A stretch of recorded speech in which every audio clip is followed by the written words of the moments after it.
Good morning, college football faithful, and happy homecoming neath a western sky. The sunrise is behind us. It is homecoming today for the Sooners. It's cold, but we're outside, and welcome to Game Day U. I'm your host, Joseph Quinn, and as always, joined by the faithful team of Carson Williams, Reagan Ledbetter, and Kenneth Adair. Guys, how are you doing? We're freezing, but how are you doing? I've kind of been looking forward to this. I like to bundle up and you just feel really cozy. That's you know? fair. You got 2 layers on right now. Exactly, maybe more. And but it's going to be an exciting day, a good day of college football ahead. It's cold here, like you said, but I'm ready for it. I love everything on today's college football slate. I'm excited. I love this weather, to be honest. I like when it's cold. I like when it's like chilly like this. I like even doing a show when it's cold out. We had to convince our producer and stuff to do a show outside. We had to convince Joe. I don't yeah, know. That's Joe true. Convince our host. I just want to say, I thought we were going to well, do yeah, this he didn't get the memo. I thought that was a little crazy, but all right, that's fine. This is totally fine. It is good. You know, the college football, the slate today, I mean, we have, 4 games at 2:30 that are going to be huge games and have a lot of implications on the playoff this year. So it's going to be a lot of fun to watch and see what happens today. A lot of huge games going on today. Like you mentioned, I just want to correct you. You said Western Sky. You pointed to the east when you said that. Just want to get it correct. Hey, but we are in the West. It is yeah, we are. Sunrise. Well, technically we're in the West, but right. it's going to be a good day. Whatever. It's going to be a great day. He likes day. Texas. Cold. Remember that, folks. That's true.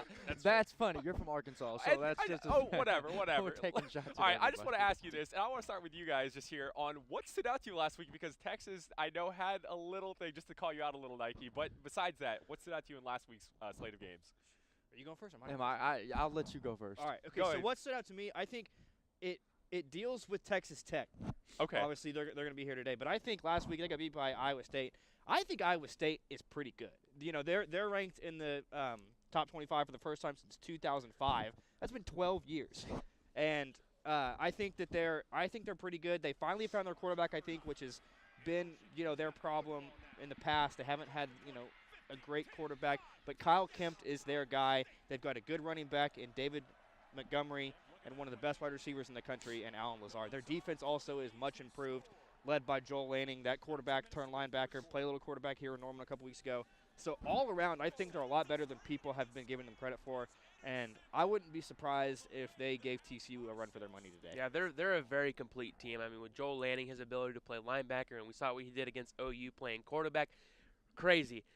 For me, what stood out, and it's something we've talked about a lot this year, but I've just come to a conclusion, there is no hope for Tennessee. I mean, they are that pathetic. I mean, I thought last week with Tim Tebow giving them that nice motivational speech before the game about effort and having heart, going in Tuscaloosa, and maybe, giving Alabama a run for their money. I looked at the score on my phone after the game and I was like, wow, they're already down like 45-7. I'm like, that was before the game started. And did you see when they scored their touchdown? That was the happiest moment in the world for the Tennessee players. It was the Super Bowl to them. Yeah, and then flipped off the crowd. And the player had to, the player had to go flip off the crowd. Yeah. You know you're just a train wreck when you're one touchdown. Something like that happens. You have a player this week who got busted for having marijuana in us. I mean, just here's what I'm thinking. A lot of problems. That guy flipped off the crowd because he probably wanted to get kicked off because Tennessee is so bad. He was probably didn't want to be seen in that uniform anymore. That's what I'm And we've talked a lot about coaches on the hot seats and coaches that have a chance to be fired, when they should be fired. Last year it was Brian Kelly with Notre Dame, and we obviously have seen he's turned that around. But Butch Jones, there can't be a chance that he stays. There's no way that there is a seat left. It has burned out. Exactly. It's so hot. Yeah. It's that bad. And that stadium, that Tennessee faithful, we've been there. They love their college football. That's kind of all they have there, and they're not happy with this. I mean, the alumni is not going to be okay with this, and I think there's no question that Butch Jones has gone after this year because they have to get things figured out. When you have 5-star recruits coming into Tennessee and you play that bad, and it's just embarrassing to them. Well, let's be honest. No matter what Tim Tebow said, he could have went out there and put a jersey on himself. That Tennessee team wouldn't have beat Alabama to save its life. Let's just be honest there. Well, you mentioned mine, the team that's been playing extremely well, one of the hottest teams in the country. Notre Dame has been playing exceptionally well, right behind Wimbush. Kelly, we all thought he was gone after last season. Well, clearly he heard everybody who said it, and he flipped the script on everybody. I was too. I was like, he needs to be gone. He's had so many issues, but he's somehow done something with this Notre Dame team, and not only made them good offensively, but made them incredibly complete. And that's one of the biggest things for this team. I mean, they went into USC last week and just controlled the game. USC hadn't been playing extremely well, but nonetheless, to go in and just dominate a top 25 team is just absolutely impressive. And so Notre Dame has a lot of things going for them on the positive side of the And field. we'll talk about them later in the show. Yeah, too. that's Yeah, true. yeah. We have plenty to say about that. And guys, we kind of touched on this at the beginning of the show. The last 2 weeks haven't been the most competitive, to say, with like the schedule. There have been like 1 or 2 games in there, but this week looks incredible with the slate of games. We'll touch on that next segment. But what is your bold prediction for this week? It's funny that we just talked about Notre Dame because my upset pick of the week, my bold prediction of the We're week, like all on the same page this NC week. State upsets Notre Dame. I'm going to get into that a Really? little bit later, but Okay. cool throne on Notre Dame. I think that they've had some things going for them. They've had some favorable matchups so far this season, but I think NC State has a real shot. Yeah. They're earlier in the season OU is labeled a pretender. You could put that on NC State, but I think that they're pretty good. I think they've got a legit shot to win the ACC. I agree with that. I mean, Wow. they're a good team. We saw what they did against Louisville. You know, I've been known this year for giving very bold predictions and very bold, very bold very predictions. very bold. And so I'm gonna go bold again. I'm gonna say Iowa State upsets TCU at home. Or Iowa State's playing at home, but I think it could happen. I mean, personally, I don't know which situation's better for OU. That's kind of a big question right now. Would it be better if TCU won, because to make the game in a couple weeks better? Would it be better if Iowa State won because they already lost to them? But this is going to be a game. I mean, with Iowa State playing as well as they are, TCU has to head to Ames. Yeah. Crazy things happen in Ames. Weird things happen in Ames. We've been there a couple times now, and weird things happen in Ames. And Iowa State, they've had a lot of mediocre seasons record-wise, but they've always had those games each and every year where they played a good team and gave them a scare. And so I think that could happen today. I'm excited to watch that game. I'm glad OU's game's at 7 so I could watch this game. But there's a chance. With Iowa State playing well, they got, Cal Kemp, Montgomery, and Lazard. I think those are 3 key elements that's going to help them put up points. This kind of is already our segment, too, because we're talking about all games that Yeah. we're talking about in segment They're 2. big games, rightfully And so. I'm going to continue that streak. I think Ohio State puts up 40 points on Penn State at least, and they win by at least 2 touchdowns. I think Wow. Ohio State. That would serve me They've well. 'cause turned- I've they've been turned talking around. a lot of Yes. crap on Saquon Barkley. Exactly. And that kind of came back to bite me in the butt last It week. had but did. yeah, He whatever. finally put up 100 yards against Michigan. He had a heck of a game. But no, Ohio State, ever since they lost to OU, have just literally just dominated any defense that you put in front of them. Their offense has just become one of the top premier offenses again in the country, like we've known them to be. JT Barrett has just there's something in his eyes that you can just tell he wants this team to be great and wants to make the playoffs. And last year, Penn State beat OSU. They're back now in Columbus.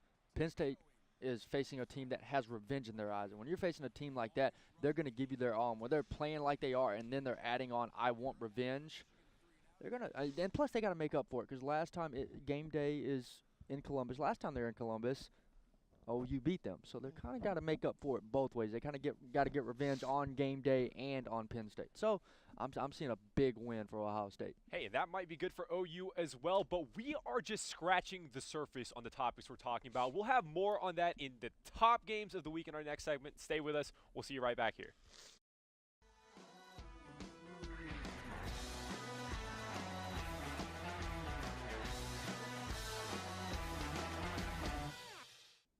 College football always has these ebbs and flows in the season. At the beginning of the year, you get really excited because it's the beginning of the season, and you have a lull in the middle. But when you get to right now, early November, late October, playoff implications start to go in, and that is exactly what is going on this week. All of the games on the slate have a huge, huge impact on different teams, and it's one of the best parts of the year because everything matters at this point. And the game where College Game Day is at, Penn State and Ohio State, is huge for not just the Big Ten, but for the entire nation. So lead us off. What do you think about this game? I think I think this is maybe the biggest game of the year up to this point so far, just because, like you said, of how big of an impact this has on the rest of the year in the College Football Playoff. This is the 8th matchup between these two teams when they're both ranked in the top 25. So as long as they've been playing college football, both of these teams, it's not that often that these two teams are as good as they are this year. So this is going to be a huge game, obviously, between Saquon Barkley and JT Barrett. The winner, I think, maybe gets the upper hand in the Heisman race so far this year. Ohio State's coming off that bye week last week. Urban Meyer's teams are 20-1 after a bye week and 5-0 against top 5 teams. Well, sorry. That's But a good stat, though. That's crazy. also, the Buckeyes have scored 50 points and more than 500 yards in each of their past 4 wins. So, like you said, Kenneth, they've been on a roll after that loss to OU earlier this season. Who's going to come out on top? I kind of want to side with you. I think this is going to be a huge day for the Ohio State Buckeyes at home. Like I said, they're on a roll. Penn State, it's hard to get up for a huge game 2 weeks in a row. Last week, like we mentioned, they had a great game against Michigan. But then this week, right back on the road in Columbus. And then next week, Michigan State. We kind of talked about this last week, this 3-game gauntlet that they have. Can they get out of Columbus with a win today? I don't see it happening. I think the story of this game is Ohio State, the team we saw against Oklahoma in Columbus, we were all there for, and the team they are now. I mean, it is night and day different. I mean, putting up 50 points and 500 yards in the last 4 wins, I mean, that's just crazy. That's like Big 12 numbers. That's what Oklahoma State numbers. That's Oklahoma numbers. Where was this in Columbus? Exactly. September 9th? I mean, that's why I'm kind of wondering if it was just more Ohio State didn't play well against Oklahoma, and it wasn't as much Oklahoma played well. And so I think that's kind of the story. I mean, but yeah, like you said, I mean, SAQUON Barkley, he's had a good season, but he hasn't had that Heisman moment yet. And I think this could be a game where that really comes out. But JT Barrett is on fire right now. 21 touchdowns. I mean, he could barely complete a pass in Columbus when we were up there. Was one hopping 7-yard out routes.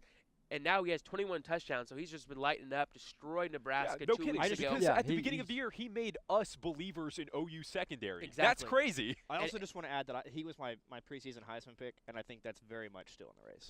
I think after OU beat him in Columbus, I was like, oh, well, that was a great and pick. then if you add to, I mean, what he did against Nebraska, and then if you add in today what he could do against Penn State. I mean, Penn State it's kind of theirs to lose right now. I think the Big Ten championship, I mean, they're kind of leading the pack right now, and they played well at home last week against Michigan. And so it's going to be interesting to see if they can go into Columbus, a team who's on fire right now, and beat them. I don't think it's going to happen. I agree with you. I think Ohio State is playing at a new level right now, and they have the upper hand in this one. We saw what happened last year, that OT game against Ohio State, or Penn State and Ohio State. That was whenever Penn State finally started to get back on the map, and ever since then they've been on this run. And who have they really – I mean, other than Michigan, who have they played in a time span? Exactly. Yeah. I mean, and Michigan's offense is awful. Yeah. Oh, yeah. They're one of the worst in the This country. game will come down to which defense can play better, because these two teams are 1-2 in scoring offense, passing, and yards. And so it's going to be interesting to see how these teams match up. Yeah, the way Ohio State's been playing and the way OU's been playing, I think a lot of Ohio State fans or a lot of fans around the country would agree with that statement that Ohio State probably let that game get away from them. But like I said earlier, this team is on a mission. They don't just have a look of revenge in their eyes. They don't even have a look of we're not going to lose. They have that look of we're not even going to come close to losing anymore. They're just on – the roll they're on is just absolutely incredible. They've clicked it on. They're on all cylinders.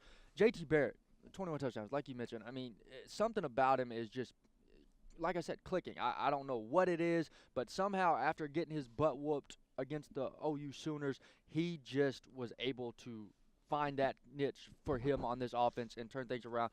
SAQUON Barkley is an amazing athlete. McSorley is incredible as well, but I don't think they're going to be enough in this game. Like I said, I don't think they faced that marquee matchup yet, and this is going to be it, and this is what's going to it's either win or lose. And if they lose, they're done pretty much to me. Michigan, yeah, it's a good team. They're really good defensively, but they struggle offensively. So you can't really judge their defensive performance last week when you have a terrible offense. So, and I just don't think they've played a complete team yet, and this is their chance to play that The complete biggest team. thing about Ohio State right now and JT Barrett is, like I said to you guys, it's the same with Lamar Jackson. When he's able to play his game of running around and making throws on the run, making things happen with his feet, he's excellent. OU made him a pocket passer, and it did not work. And so I think that's what other defenses need to do. Exactly. And I don't know why they haven't tried to do that. Exactly. That's how you beat Ohio State. You make he JT literally Barrett cannot throw a forward pass. It's harder with him, though, than Lamar Jackson because Lamar Jackson isn't – I don't think he's as able as JT Barrett is to control the game and to stay calm. Yeah. I think JT Barrett has that poise about him that's able to, if I get under pressure – he's kind of like a Baker Mayfield. Exactly. Not as highlight reel type, especially through the air, but he's able to stay calm and just allow the game to come to him. And I think that's the difference between him and Lamar. Yeah, I think that's what Lamar makes him folds under pressure. Oh, That's funny because I just want to talk about that because NC State and Notre Dame's the next game that we're going to talk about here. And even though it looks really good on paper, if you look back at NC State's wins, I don't think you can really say much about them now. Louisville, we saw what happened to them with Boston College. Florida State, if you saw what happened to them last night, again with Boston College, weird trend right there. I don't really know if this game has the implications that everyone's talking about. Like, I don't see like an upset here. So, why don't you want to prove me wrong here? Here, well, first of all, with this game, this is the exact reason why I love college football. Okay. If you were to ask me before the season if we would, or tell me that we were going to have NC State Notre Dame as one of our top 4 for around the nation, I would have bet my bank account that would not happen. That's I mean, fair. let's be honest. Notre Dame was going downhill fast. Brian Kelly was on the hot seat. Just kind of a mess for Notre Dame. And then NC State. Who exactly? I'm pretty sure I saw sometime in the preseason, one person put NC State in their Final Four. Can't remember who it was, but I remember seeing it, and I was thinking, are you kidding me? But I think it's going to be good. I mean, it's going to be a fun game to watch. I mean, these are two teams who both really have a shot at the playoff. I mean, they both have one loss, Right. and at this point, there's a lot of one-loss teams, and so you can't really count anybody out right now. NC State's playing very well. That big win over Louisville, but for me, it's a battle at the line of scrimmage. These two teams. Notre Dame is averaging 317 yards on the ground this year. I mean, they're running all over teams. But NC State's 6th in the country in rushing D with 91 yards per game. Oh, really? Yeah. It's gonna be a big game on that right there. But I mean, NC State's playing very well right now, and Notre Dame has finally found a system on offense to be able to put up points. Their defense is playing pretty well too, and so I'm excited to watch this game. A big stat for me as well, Notre Dame is converting 13 of 17 turnovers for touchdowns. That's huge. That's something that Oklahoma wishes they had because they can't even get turnovers. Well, see, off of that, they don't have that opportunity. Off of that, though, NC State's quarterback Ryan Finley hasn't thrown an interception in 313 consecutive passes. It's the longest active streak in the country. So Notre Dame feeds off turnovers, but NC State doesn't commit turnovers very often. So it's going to be interesting to see which one caves there, whether NC State finally tosses the ball up or if Notre Dame – that's kind of been their X factor this season. In games like these, with those teams that are closely ranked, it usually comes down to the which turnover team margin. makes turnovers, making mistakes, and so that'll be interesting to see a team that doesn't turn the ball over very often gets a team who does get turnovers and makes them pay for it. I think the one key to this game that's gonna make the biggest difference is NC State has to keep Notre Dame from making that big play. I think if Notre Dame's able to make a big play or two, that's going to give them the momentum to push them past NC State. I think this is going to be a much tougher game that the NC State is going to give the Fighting Irish more so than USC gave them last week. But, again, this is a team that, after a big loss to Georgia, just turned it around. Like Ohio State, they again found what they needed to do, fixed it, and then just became really hot. Their offense is just so explosive, so dynamic with Wimbush in their rushing game. I mean, it's just absolutely impressive about what they're able to do. NC State is very good defensively, but like you mentioned, Joe, they haven't really played anybody. Yeah, Louisville is a big win, but it's not a huge win because of the way Louisville and Lamar Jackson hasn't been up to par like last season or at the end of their season as well. They weren't that good. And so I think that even though NC State is very highly ranked, more so than what I think we all would have believed them to be, I think they're overrated. I think the Irish win it. I think it's going to be a more difficult game than last week, but nonetheless, I think they get the job Playing done. in South Bend helps Notre Dame a lot as well. Let me just say this. Last week, I think your national call-out was AP voters, right? Yeah. So, again, I'm going to kind of call them out kind of prematurely right now. They bumped Notre Dame up so high after beating USC. USC's awful. Yeah. They're so overrated. Exactly. I know, and we kind of touched on that earlier this season, and we're going to get into it later in the show about, USC and all that kind of stuff. Sam Darnold is terrible. He's not good. Yeah. He's just not No, good. he's not. There was so much hype around him because he had a couple of good games. It was like, oh my gosh, USC's back. More turnovers than touchdowns, if I'm not mistaken. I want to say he's got 17 passing Tell me touchdowns again and why about this guy 19 might go or number 20. one. Hey, I want to just bring up a memory from the season. I can't remember which game it was. Actually, I do. But anyway, whenever it was the end of the game, he had thrown 3 interceptions at that point, but he just loses the game on the last play. Like, they're all trying to say, like, justifying his poor play. Like, hey, he's like Joe Montana. He just comes in at the last minute and then wins them the game. But no, He's he's not not Joe that. Montana. No, he's nothing. Was that against Washington State? Washington Yes, State, it was yeah. Washington State at the very end. Whenever he Was just that gave Friday up the night game? ball. Exactly. That's ridiculous. Friday and Thursday nights have been weird this year. But They really yeah, have. it No, has he's been very just, like I said, interesting. more turnovers than he has touchdowns. I was looking up this stat because it was like 17 touchdowns and 16 interceptions. And I was like, all right, let's look fumbles. Nobody He's got like could get 6 away or- with that in He the lost nation. 3 fumbles in one game. Uh-huh. How does that happen? Are you kidding me? He's just The country Well, wants it- USC to be good so bad that they will literally hype them up as much as Same they with can. Texas. Well, look how It's- many yeah. quarterbacks they've hyped up in the past 10, 15 years. Matt Leinart was a bust. Barkley was a bust. Okay, he And was then- good. Matt Leinart was good in college. Okay, he though. was good in Yeah, college. Matt Then what did he Barkley do was a when he huge went, bust. when he got to Arizona and played for the Cardinals? Kessler? I don't even remember. Bust. Oh yeah, I that's true. forgot he Right played about for him. them. I mean, these All quarterbacks right. just we give them so much hype. Matt Leinart was good. Yeah, he USC's had Reggie, not even in our top No, 4 games. I know. All right, He just had talking Reggie about it. Bush Just though. A so, little I funny mean, to me because we always talk about overhyped quarterbacks. I hope nobody from USC is watching this. Yeah. Because they're No, probably just. Look, They're USC can about go to 6 die. and 6 and be in the top 25, but I don't want to get into that. Anyway, last week, OSU somehow escapes Austin with a win off of a very weird play call. I have no idea how this happens. They win in overtime, and they're still in the top 25 with that win right there, but they're going to play West Virginia. Kenneth, I want you to start this off. You haven't got to, and you're a little hyped up right now. You so. know, let's just go back to that win for Oklahoma State. Ellinger, what were That's you the only reason they doing? won. That's the second time he has literally pretty much just destroyed his team in overtime. Did it against USC Right. when he couldn't hold on to the snap. And then I don't know what you were doing with that pass. You literally said, here, take That's the honestly ball. Tom Are Herman's you fault kidding because me? he's like concussed. Yeah. And Yeah, so I- Tom Herman continues to play concussed quarterbacks, and that kind of goes back to what was his name a couple years ago for Texas, the quarterback who played concussed. I know who you're talking about. Sam. Was his name Sam? I don't know. Forgettable, right. That's So right. you get it. But it literally looked like those little gifts that fall from the top of like an arena or something. They just drop it, and so I don't get it. But let's get on to the game today between Yeah. the Cowboys and the Mountaineers. We talked about overrated quarterbacks. These are 2 quarterbacks that I don't know if they're really overrated at all. Mason Rudolph has been playing extremely well.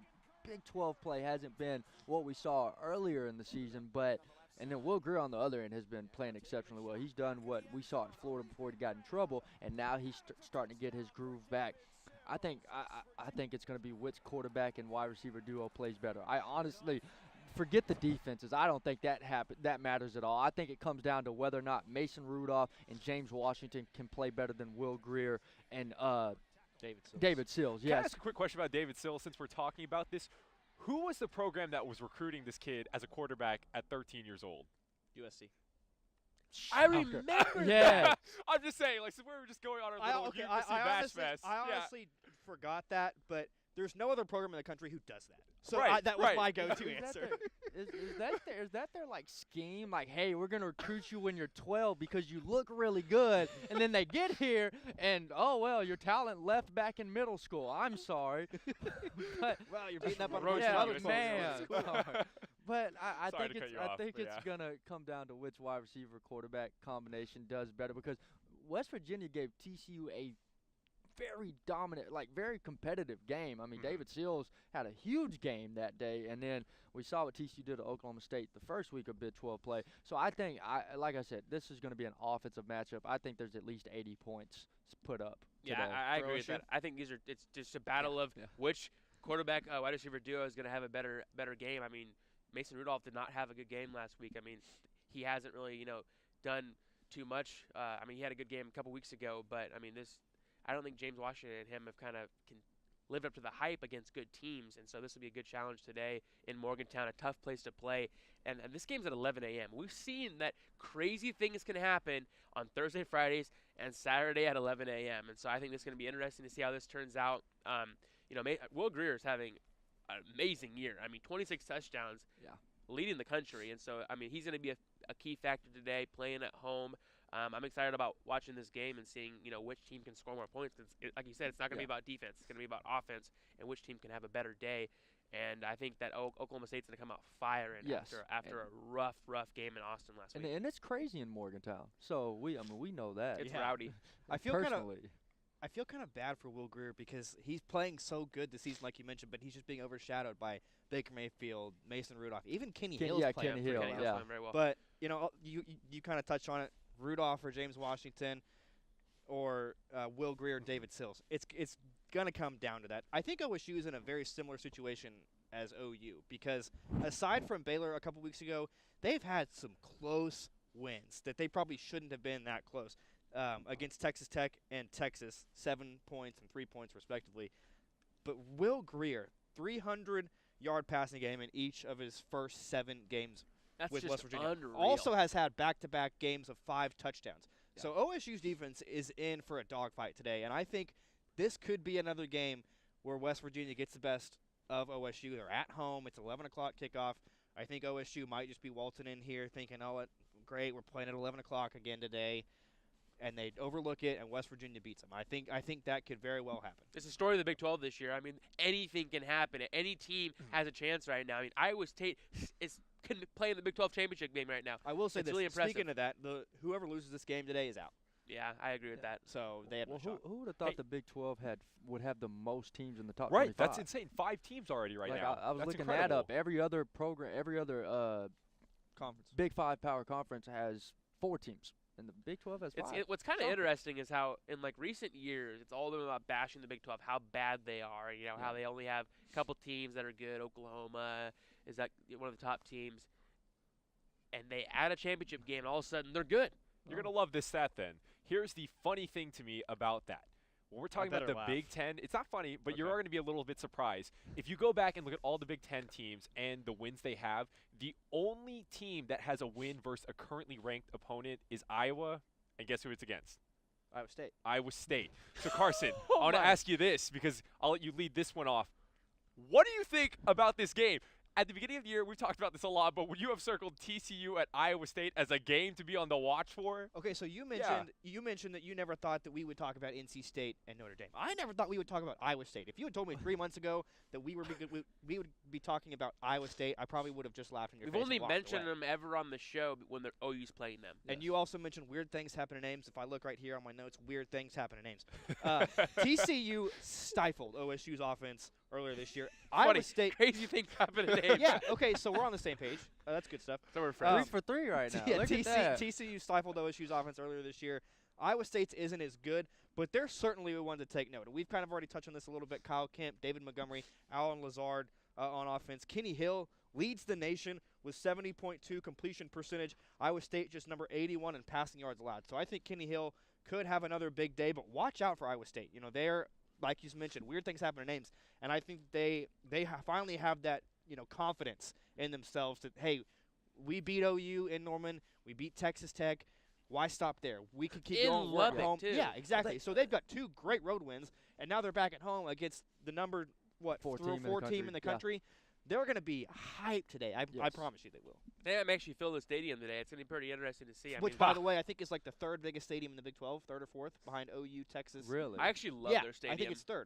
They have really I good love- food. I love Yeah. their stadium. the But press I box. talked about this game earlier in the Okay. show, so I won't go too much into it. But I think this is going to be a game that Iowa State's going to win. I think TCU is playing very well right now, but Iowa State is just sneaky good. I mean, they're a good team. They got 3 guys. I got David Montgomery, Kyle Kemp, and Lazard, who are all playing at a high level right now. And if TCU overlooks this game at all, it could be, they could be in for quite the scare. And I think that, Iowa State, like I said, playing on all cylinders right now. Crazy things happen in Ames, playing a home game.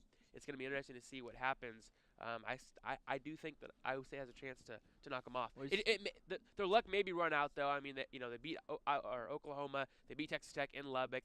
Those are 2 big wins. Yeah. So I'll tell maybe you what. Matt Campbell, sorry to cut you off. Matt Campbell is a great is a heck of a coach. Yeah. Yes. And a lot of people think he might jump ship and go to a bigger school.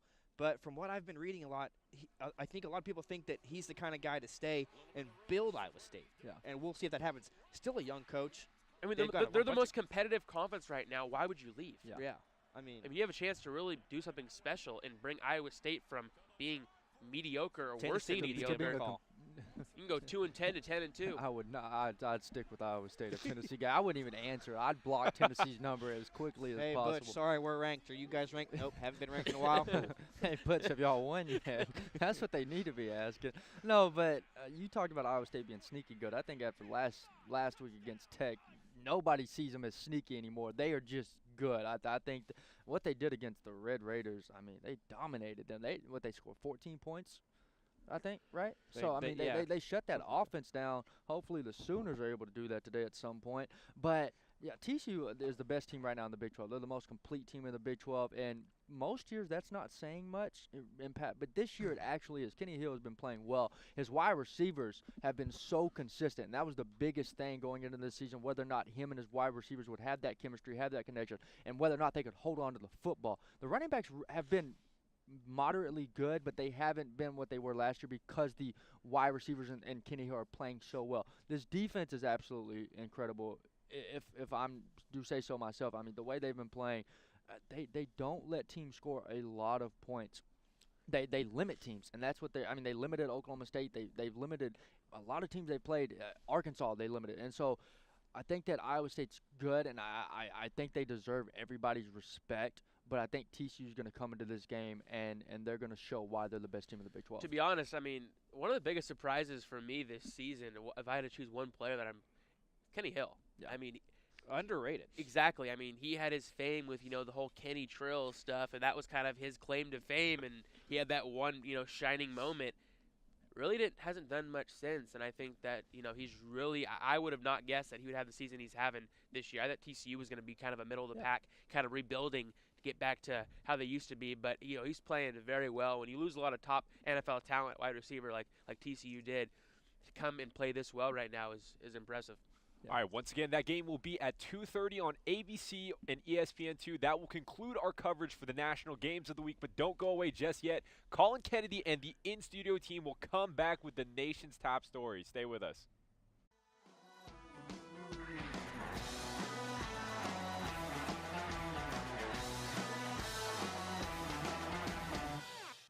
Welcome back to Game Day U. I'm Colin Kennedy, welcoming you to our in-studio set where I promise you it's much warmer. And I've got a pretty star-studded crew here with me as we're about to break down the top stories across college football. And I'm not going to lie, I'm pretty intimidated because there are some studs right here. Mr. Spencer Royce, Josh Calloway, Kyle Payne. Gentlemen, how are we today? I'm fantastic. Late game tonight. Things could not be better. It's Saturday. It is Saturday. Best day of the week. I'm just happy to be warm. I'm glad we're inside. Yeah, I'm actually working up a sweat. So Really? Yeah, you have to appreciate the fact that we're indoors. We get to rep the polos today. Yeah, we're all matching. We look good. Yeah, I we're like actually it. repping the brand. brand recognition. Yeah. Game Day U.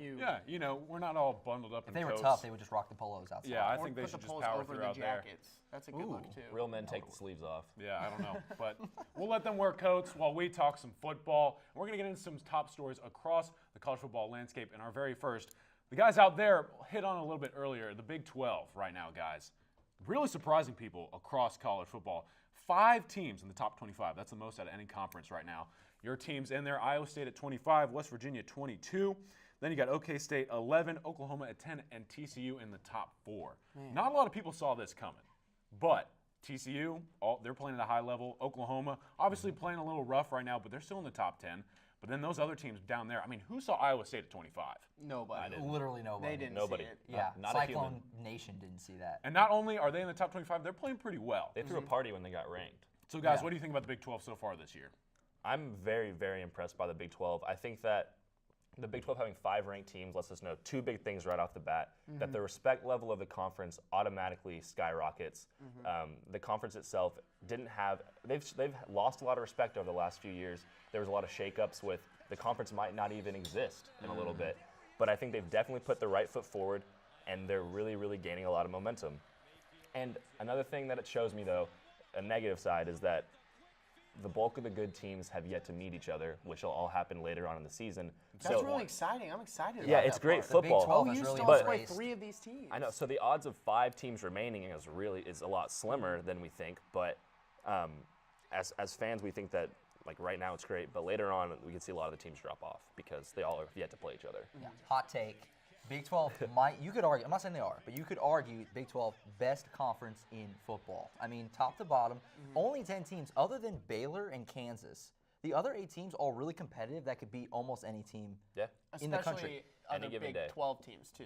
Yes, Because absolutely. that's where we're at now in the season. We could talk about conferences all day, but right now Big 12 teams are playing Big 12 teams, and OU still has to play 3 of these ranked teams. Yes. Every No, team can benefit from playing each other right now. As Spencer mentioned, Big 12, they kind of started the whole trend of like backloading your Backload it. schedule. A lot of the conferences have kind of followed that, and the Big 12 really did it this year because, like you mentioned, there's so many. Oak State, West Virginia today, TCU, Iowa State, OU plays TCU still, and Oak State, and West Virginia. There's so many big games down the stretch. And it helps with Iowa State. Plus the Big 12 championship game. It helps with Iowa State becoming not only sneaky good, but legitimately good later They're on. a good football Because now team. you just add them. They You just play add good them to it. defense. Their offense is pretty strong. That loss looks better every week. They could be undefeated if they start Kemp the whole year. You could really argue that. They could be undefeated right now. Almost beat Iowa as it was. I imagine with Kemp, That's they what- probably should have won that game. Texas, I don't know. That game was kind of rough. But, Iowa State's a really good team. All right, well, you got to keep in mind also that the Big 12 champ game is back. So a lot of eyes are going to be on this conference moving forward because as the season continues to progress, these top teams are not only playing each other within the regular season, but they got to play the champ game as well. So let's move on to our next top story here, Sam Darnold. Guys talked about him a little bit earlier outside, but he's a big-time storyline across college football because obviously he was regarded as the top quarterback prospect going into the NFL draft and mainly one of the favorites to win the Heisman coming into the season. He was supposed to be the #1 pick. I mean, before the season even started. Yep, and now he's struggling, guys, so far, and USC has disappointed with him at the helm. He's thrown 10 picks this year. Pretty disappointing, guys. He just doesn't have the ability to make smart plays for that team. Part of Sam Darnold's flair is that he can get out of the pocket and make things happen, and he did it all last season. But this year, when he scrambles out, when there's pressure, he just launches the ball straight up and it gets picked off. And Throws a pretty ball, though. 17 touchdowns is nice. I mean, that offense looks good sometimes, but they got destroyed last week against Notre Dame, and Sam Darnold has not looked good in a while. I'm kind of torn on how I feel if Darnold should go pro now or not. His stock is just continuing to decline. At the same time, if he plays like this again next year, he's really in a tough spot. He might just need to go now. Take your, he'll probably still be He's a late still first a round. top 5, top 6 He's still a top pick quarterback right now. draft prospect right now. He might just need to capitalize on it. Or he could bet on himself and go play well next year and then get back up to that He's only a top pick sophomore. status. He's only a redshirt sophomore. Yeah, he's very young I think he still. will stay another year, and it's kind of a hot take that I have. I've been thinking about it. Hot take today. Hot take today is the hot takes are flying. Because it's so warm in here. It's so warm in here and not out there. I think that Sam Darnold decided. This is all speculation. I know where you're going with this, too. I think he decided that, you know what? I don't want to play for the Browns or the Jets. So I'm going to play good enough to be in the conversation, but not well enough to where I can leave. So is he throwing interceptions on purpose? Is that what you're saying? I think that he might not be putting everything he has into his throws. Okay. I'm They not lost, going to they come lost out. by 40 last week to Notre Dame. That's trying pretty hard to be bad. Yeah, that's I just wanna embarrassing. make But sure the Browns that's might not clear. want him anymore, and that's not where you want to end up. I guess so. But That's true. I mean, just watching Sam Darnold at the beginning of the season, especially last season, he was really good. He's fun to watch, He was and really good. seeing him struggle has just been seriously surprising. I think the worst part about him struggling is that it proves Reagan Ledbetter right, that he was saying he was overrated in the season. That does, and Opener. that makes me upset. It's a bummer. He already has more interceptions this year than he did all of last year. All right, well, guys, we've been ragging on Darnold for a little bit, but let's get to a more serious matter right now. You never want to see people take issues off the field, especially in college football where a lot of the game is passion and heart. But right now, the Florida Gators are off to a rough start. They're 3-3, and they're playing Georgia today. Going to be tough for them as Georgia's a very good football A team. very good football team. And this is a rivalry environment. Now, head coach Jim McElwain, obviously the Gators are struggling this year, and he is receiving death threats from radical Gator fans who are taking it a little too far. Also, his family's in that conversation. They're getting a number of different emails and conversations. Serious issue here, guys. You never want to see this happen to an individual. What do you think needs to be changed about this? Or what do you not like about this, quite frankly? Win or lose, it's football. Yeah, let's He- pump the he brakes a needs- little bit. He needs to Exactly. be able to focus on making his team better, but now he has to worry about his Living. family Yeah. and him receiving death threats. And you know what's not going to help the 3-3 start? If he's stressed about Dying. being murdered. Yeah, like that's insane. I can't imagine. giving How are we death supposed to threats go to anybody. How are we supposed They to go haven't 4-3 had- when all I'm thinking about is how I'm gonna get home? They haven't Yeah. had a consistent quarterback all season. Yep. So I mean, it's hard to win football games, especially in the SEC. It's just ridiculous. And- stuff like this is ridiculous. Exactly. And I would like to say too, Coach Mack is a really good coach, and Florida's been dealing with a lot of stuff. You got to keep in mind this defense alone lost so much to the NFL draft. They lost Quincy Wilson, Tease Tabor. I mean, they are dealing with the very bottom. And when you add all that into the fact that the SEC right now basically reloaded, Alabama is stacked. Auburn with Kerryon Johnson and Cam Petway with Jarrett Stidham, they look like a good that team. defense is always good. Yeah. And there are a lot of LSU good teams in always the has SEC. guys. And Florida, if you don't have a quarterback, I don't care who you are, you're not going to win games. And right now, Yeah. they're just trying to figure it out, and Coach Mack's doing what he can to develop their quarterback. And you got to let him do his work. And he's dealing with a lot of losses. It's just a tough spot for him to be in, Spence. Like their quarterback gets hurt every game. Yeah, Doesn't exactly. matter, doesn't matter who they have in there, he gets hurt. I understand fan frustration, but obviously this is. I mean, they lost to Michigan on a neutral site game, LSU and A&M at home. Meanwhile, they don't have a quarterback, and a guy who used to play there, Will Greer, is out there playing really well for West Virginia. But obviously, that's beyond extreme. And I think that they were expected to be too much to begin with. Like, as you mentioned, they lost. No one took in consideration everything that they lost. The fact that they really didn't have a set quarterback. Yep. And like, you're not gonna be able to win a ton of games if you don't have those things in place. You got to keep in mind, too, just real quick, they lost their leading receiver, Antonio Callaway, and leading rusher, Jordan Scarlett, to suspension. They lost 10 guys at the beginning of the year to suspension alone. Yeah. On top of that, the NFL draft exits. It's just, he's dealing with a lot. He doesn't need to deal with this kind of situation. Yeah, I mean, they're playing Georgia today. They're playing one of the best teams in the entire country. That game could be really And- ugly, by the way. Yeah, I think it will be very ugly. Yeah, and it's going to be in a tough environment, and Florida has a lot of expectations going into that game because Florida, quite frankly, has dominated that rivalry series for the past couple of years. So if he wants to win that game today, fans got to let him worry about that game and not worry about what's going on off the field. But let's transition to our final topic today. This one's a really fun It's one. my favorite one, I think. I'm excited to talk This about one's this funny. one because Lane Kiffin, we all know, Kiff. he's a character. Kiff dog. He's a character. And I never thought of all the crazy actions that Lane Kiffin could have. I never thought social media would actually play into factor. But Lamar Jackson, the reigning Heisman Trophy winner, was tweeting out a couple days ago talking about him in Louisville. And Lane Kiffin decided to quote tweet it and say, come to the FAU for her, talking about Come home for Lamar's his mom. That's a little bit of a stretch here. I don't know if Lamar is worried about transferring right now. I think he might be worried about more the NFL draft, Heisman. Or the horrendous season. that yeah, they or had. the rough spot he's at. I think in if Louisville. Lane Kiffin was going to shoot a shot, now's the time. Louisville is struggling. He's going to go pro next season pretty much no matter what. I mean, I don't expect him to stay. Just putting that feeler out there, like, My Yeah, first just thought come was play closer to home. The FAU's 15 miles from his hometown. Yep. my right first around the thought was, corner. is that allowed? No, it's not. It is not allowed. That's why he It's not deleted allowed. the You tweet. gotta get rid You of it. can't tweet at players Yeah. like that. It shows me that I think he's on his way out and of college football maybe in general, and also that I don't think he takes his job that seriously right now. He's just like, this is where I ended up. I've messed up everywhere I've been, and I'm here now. So hey, might as well tweet at some players, see if I can get them to come hang out. Something that I thought of it in pre-show today. Not to like steer the topics or anything too crazy, but Lamar Jackson's future, like if he were to transfer to another school or something, like is he going pro after this year? Like what is Lamar Jackson's future? He's having a rough year. Ooh, maybe Lane already knows. Underrated storyline there. We may be breaking some news. I don't know. Well, while we speculate on that, we're going to take another break. And coming up after this break, 4 downs with the guys back out at the live studio live remote outside. They're going to hit 4 statements. You're going to want to listen to their takes. Right now, stay with us. This is Game Day U this morning.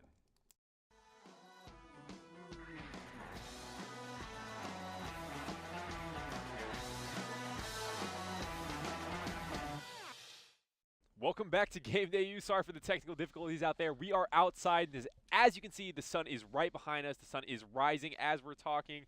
Really fun. Yeah, but the game's not till 7 o'clock for OU. But before we get into that, it's my favorite segment of the show. We're going to go to 4 downs. We'll have 4 hot questions and possibly 4 hot takes. First down, guys. Notre Dame is a playoff contender. Carson, lead us off. I think Notre Dame is a playoff contender. It all kind of You depends seem on today. very unsure. Yeah, you were very unsure with that answer. Yeah. What does that mean? No, okay. Actually, I think I don't think Notre Dame is a playoff. Now he's Honestly, more confident. Now he's more confident. Now that I think about what I've already said, then NC State's going to win today. I think Notre Dame was a playoff pretender. I hope they didn't put the word Oh, yes up oh. to you when you asked the question. For me, no. I think this team is still a little ways away. Yes, they're playing well right now. Yes, they've really turned things around. But to say they're, record-wise, yes, they have a chance. I mean, they're the number 9 team in the country. They have 1 loss. Yes, they have a chance. But they have to still play at Stanford, Yes. at Miami, and then face the triple option for Navy. I mean, that's just really tough to go and win all 3 of those. And we know that, and no 2-loss team, as we talked about a couple weeks ago or last week, didn't have a chance to make the playoff. And so I think that they're going to lose one of those 3 games, maybe two of those 3 games, and that's going to really keep them out. But this team's good, on the right track again. Brian Kelly's, doing a great job as a coach, getting more players in. Yes. So I think this team's looking up, but it's just too early. Yeah, they're just going to be looking up. They're going to lose one more game, and a 2-loss team is not going to make the playoffs this year. It's a possibility. It's hopeful, but it's not going to happen. And Notre Dame, even if they do have 2 losses, still won't have a chance. Even if they have 1 loss, I still don't think they have a chance because they don't have a bowl game. And Well, they also don't play in a conference. Yeah, I think that hurts them a lot. that hurts a lot. And since the Big 12 added the championship game, that helps the Big 12 more so than it does the Fighting Irish. So I don't see the Irish having a chance at the playoffs. Like you said, they have 3 really tough games on their slate, but like you guys were talking about, they need things to go their way because the way I see it is the Big 12 is going to have a spot, and unless TCU loses, unless OU loses, somehow they cancel each other out.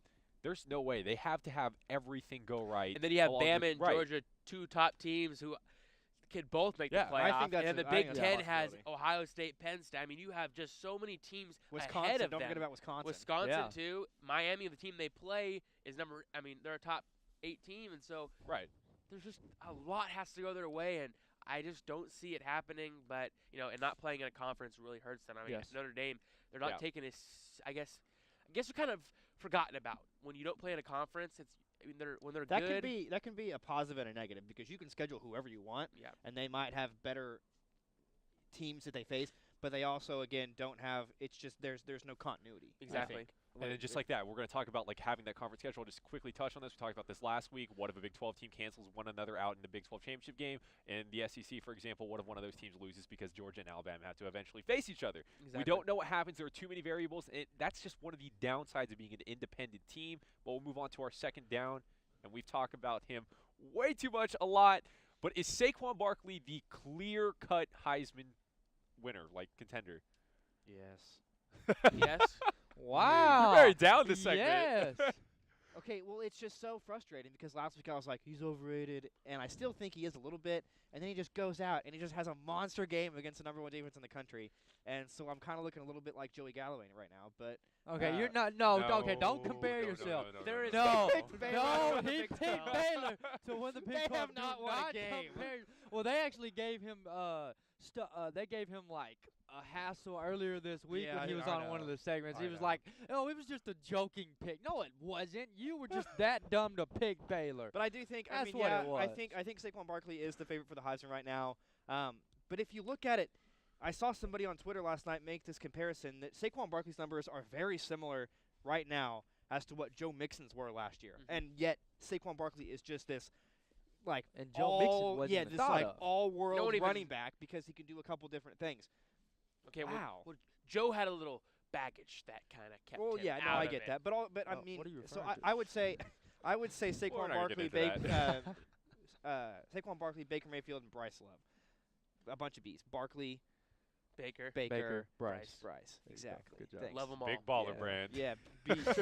hey, and Barrett. You know. And Oh, Barrett, yeah, that's the fourth one. See, this is not the year of the quarterbacks or the running backs. It's the year of the bees. All right. Well, I don't know if clear cut's the word. I still think it's Baker. I think he means the most to his team. I mean, Trace McSorley is a great quarterback for Penn State. He helps them out a lot.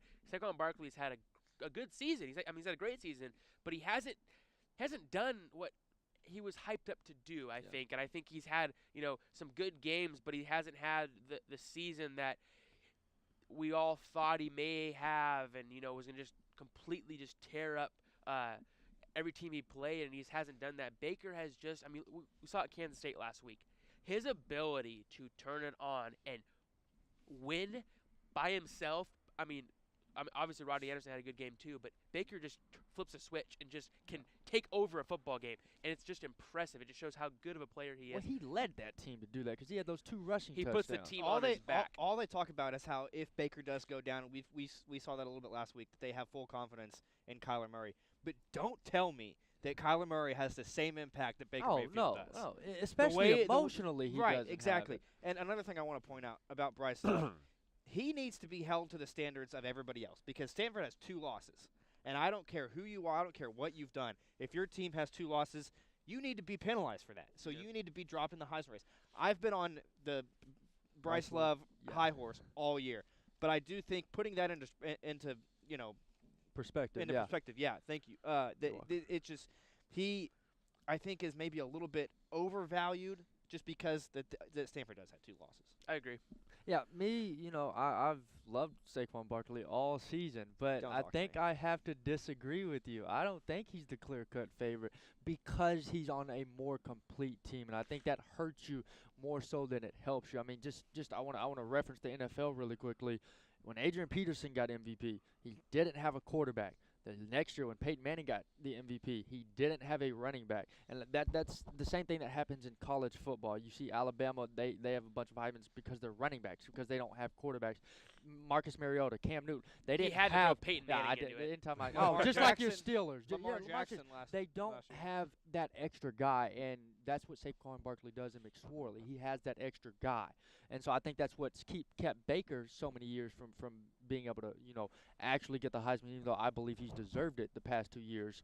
But I think Baker's the clear-cut favorite because, like you mentioned, he means the most to his team. That's a really good point you brought up about, Thank you. comparison. I like that a lot because that's true. I mean, I think the Heisman, it's hard to be a Heisman winner when you play on a complete team. Like Exactly. you said, if you have 2 guys who are, like, look at last year with Dede and Baker, they kind of cancel each other Yeah. out. I mean, them both going was almost the worst thing that could have happened Exactly. because of the fact that it literally gave neither one of them a chance to win because they're going to split votes. They're Yeah. going to on the same team. It just killed it. And so I think this year with Baker not having really any big playmaker around him, Yeah.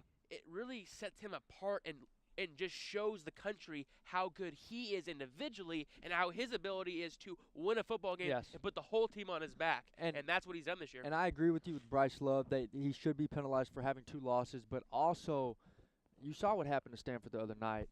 Sorry. I got your back. This I got your jacket's very coat. big. You're the best. But you Great saw roommates. how much Stanford struggled without Bryce Love on the field, and so you also have to take that in account as to They how. almost lost to Oregon State. Well, and you don't think. Oh Bryce my God. Okay, that That's just shows fair. how That's bad the fair. team is, and that Yeah, shows I know, but I'm just- how that's much what I'm saying. worse they are without Bryce Love. Because I'm sure he would have put up against. That's a why I would put 200. him third. Yeah. I mean, I think this is very clear that it's a 3-man race for the Yes. Heisman, and then there's a huge And drop off. well, and I think the biggest thing, the second biggest thing for me is Saquon just hasn't had that Heisman, like you mentioned, that Heisman moment yet. If he has it today against Ohio State, then we're talking Heisman. I would say Then he's the I would clear-cut. probably say that also applies for JT Barrett.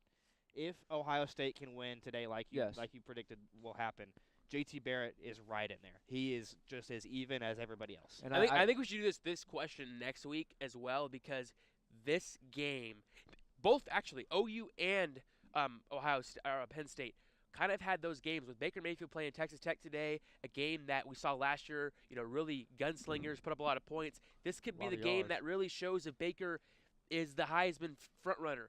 Same with Saquon Barkley. Yes. This is his game. To go into Columbus and to play at a high level is very challenging. And so if he can come in and have a big game and do it all over the field, I mean, his all-purpose yards are incredible. And I think that if this could be the game that he really sets himself apart, either one of them. Well, I think we should pose this question 3 weeks from now. Yeah, after because they that's play what, every after single February, game that's what I was going to and say. I don't want Rutgers, to. I don't yeah. want to get too ahead of ourselves, Yeah. but I was going to mention that too because if OSU can beat OU next week, you're Yeah. going to put Mason Rudolph in there too, and Yeah.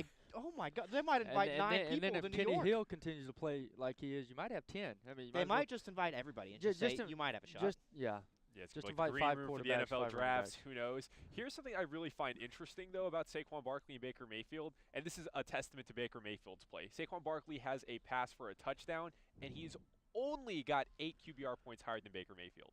That's Wow. insane. That's insane. But we have to keep going. That was a long segment. For the next one, Big Ten, is it Penn State's to lose? You know, I had one of these answers last week. Uh-huh. It's yes and no. Yes, because course they're you do. yes, because they're undefeated, but no, Life because doesn't work that way. You I'm gotta pick. sorry. I'm trying to. Okay. Oh yeah, you're one Coming to from the guy talk. who goes, yeah, "Yeah, no. I got a little thrown off. I messed up on my But notes. He was nervous. I'm confident with both of these answers. Okay, like yes, because they're undefeated and they're the top team right now, but no, because they're not playing like the top team. Ohio State is playing like the top team. So I think here's how I'll put it: it's Penn State's to lose, but it's Ohio State's to take. Okay. That's a good way to put All it. right, that's I how think, I'm just gonna I leave like it that. at and I agree. I mean, I say yes. I mean, if we're asking right now, yes, this is Penn State's to lose because they're just the top team in the conference right now. Right. But today is the big factor. That could change today with playing in Columbus. You know, this is gonna be a big game. This really decides a lot for the season. The Big Ten championship game. This decides the playoff. This decides a lot of things. And I think that if Penn State, I mean, obviously, if Penn State wins this game, it is theirs to lose, obviously. But you know, if Ohio State beats them today, I think Ohio State reclaims the top spot. I mean, even though they have the same record, the top spot. Even with a undefeated Wisconsin. I think they're just That a better division team. is so weak. Yeah, I That's know. like I that's know. like the SEC West. I know, but they're still top I mean, five. a That's couple all I'm couple saying. years ago they had 5 losses and they were, you know, still They were still top 20. well no, they were still in the Big Ten championship game Yeah. because they play in the weak side of the Big Ten. I Yes. don't like the way they set up those conferences. It's just really weird and there's just completely it's like night and day in competition. But I SEC think night, SEC day. Is that what you're calling them? pretty much. Okay. But I think that, you know, this can be a big game. I mean, you know, Penn State is playing well right now. They're probably one of the best teams in the country right now. But Ohio State is going to be the team that's going to probably knock them off. Yeah, I think I'm with you guys. I think obviously right now I would say Penn State, but that could all change. Also, it's a yes and no. What? So it's a yes and no like me. Well, I mean, as of right now, it is Penn State's to Yes. lose. Yeah, we choose. Technically, yeah. I chose. Yes, I but just said. like I said, it could all. What? Another question. I'm sorry to throw you off. Another question we can ask next week. Deal? Yeah, That's exactly. fair. That's fair. Because, like you said, it's still a gauntlet. That's only the second of 3 games that they have to go through. So we'll have a lot Michigan to talk State's about the gonna be a Big tough Ten. one, Yeah, too. It's going to be a very interesting week for the Big Ten. All right, last one, 4th down. This is a topic that we've talked about every week, but it's just so fun when you're right about things. Sam Darnold is no You're longer right about that. I honestly, like, we could roll the video back. We can pull back from old shows and just talk about how we're just. We should have There- done that. Yeah, we really should have. Just like all of our comments on Sam Darnold. But is he still the top NFL QB prospect? No. Okay. Mega no. Sam Darnold is not good. If you can't keep the ball on your side, like if you can't protect the ball as a college quarterback, what makes you think you're going to do it in the NFL? Exactly. Like, there are so many good defenses in the NFL that are way better than college, and if you have more turnovers than touchdowns, you're not good. Who'd you say is? I think Josh Rosen's a little bit better. At least he doesn't turn the ball over 1,000,000 times a day. To be honest, I think Baker's Yeah, better. Okay, well, yeah, but that's what I'm. Okay, well, yeah, I think Baker is better, obviously, but I don't know. I just think people put too much stock into how good you're going to be in the NFL. And they've done it so many times. Like I said, they've done it so many times with USC quarterbacks. I can't tell you a quarterback that's come out of USC and played well in the NFL. Yeah, Mark Sanchez was That's a a good bust. point. The butt fumble. Yeah. He played well at the Iconic. Jets. Matt man. Leinert's doing well in the NFL. Yeah. Oh, wait, on he's TV. not. Yeah, I mean, I agree. I mean, he's not the top NFL. I mean, you know what? To us, he may not be, but, you know, who knows? I mean, they still want to hype him up. You know, NFL teams like what he can do, his, you know, just his, you know, his build. All that. There's a lot that goes into being a top prospect. It's not always, you know, I mean, look at last year. There's a lot of players who, you know, had good seasons, but I mean, Deshaun Watson was not the top quarterback off the board, and he was one of the best quarterbacks he's in the country. Probably Give getting me- Rookie of the Year. Give me Mason Rudolph over Sam Darnold. I can agree with that. I think, you know, I think even, I mean, if Will Grier comes out, he's another quarterback who could be very good. Yeah. But I mean, I think that it's just he hasn't played well. I mean, there was so much hype around him, and he just has not lived up to it. I mean, you know, already losing 2 games, knocked themselves out of the contention now, blown out against Notre Dame. I mean, he just hasn't done anything that's positive and that's given him a reason to be one of the top quarterbacks. Okay. No, he's not that good at all. But we need to stop. NCAA, football, basketball, NBA, and NFL need to stop calling them prospects. It's not the top prospect. It's the top potential. That's what it's based off of. They don't base it off of talent. They based off what they hope will happen. Like Ben Simmons was number one, not because he played that great in college, but because I'm referring to basketball if you don't get what I'm talking about, but because he had the potential. That's what college players are based off of, is the potential they have in the pros. And I think that's what people see from Sam Darnold is potential. I don't know where that potential comes from. I'm sure they're looking at high school films, because if they're looking at college, there's no potential. There's no hope. Throw him in the trash, because that's how he's played. I agree with your Mason Rudolph statement. He is probably the top prospect because he's, 6'4", 6'5", has a great arm. Pocket QB quarterback. If that's all you're looking for, then go to Mason Rudolph. Yes, but and Josh Rosen as well. Yeah, but I'm still on the Baker train. I think Baker overall, his maturity, his poise, his passion for the game, and his ability and his efficiency is so underrated. And the big thing about him is he does not make mistakes. I mean, to have 2 interceptions, one of those interceptions was just a CeeDee Lamb didn't grow play up and take the ball last away. week, but I mean, to have 1 interception all year, I mean, that's just amazing. If he was 6'4" or 6'5", he'd be the number one pick in the a draft. lot of people compared him to, he's not as athletic, not as fast, not as mobile, but Russell Wilson. I've also heard Brett Favre. Yeah, I think he's a better passer than Russell Wilson, but he's also pretty mobile. I think he's a lesser mobile Russell Wilson, but a better passer of Russell Wilson. And Drew Brees is only 6 foot, 5'10"ish, and he's just got big hands, and so does Russell Wilson. They did a story over that one year. But I think Baker Mayfield is that type of quarterback that you just have to take a chance on, and some team will. Yeah, we don't know when, we don't know what round, but like you guys said, it's not always the first-round picks and the second-round picks that always excel the most in the league. We see that with the greatest quarterback of all time, Tom Brady. Sorry, I got to throw that in for you. But because I threw Peyton Manning in. I had to. You had to throw in that fake I'm not saying Baker is the next Tom news. Brady, but anyway, whatever. No. That will conclude our national coverage today. But stay tuned. That. Colin Kennedy and Josh Calloway are back in the studio, and they will break down the game that's going to be played right behind me after this.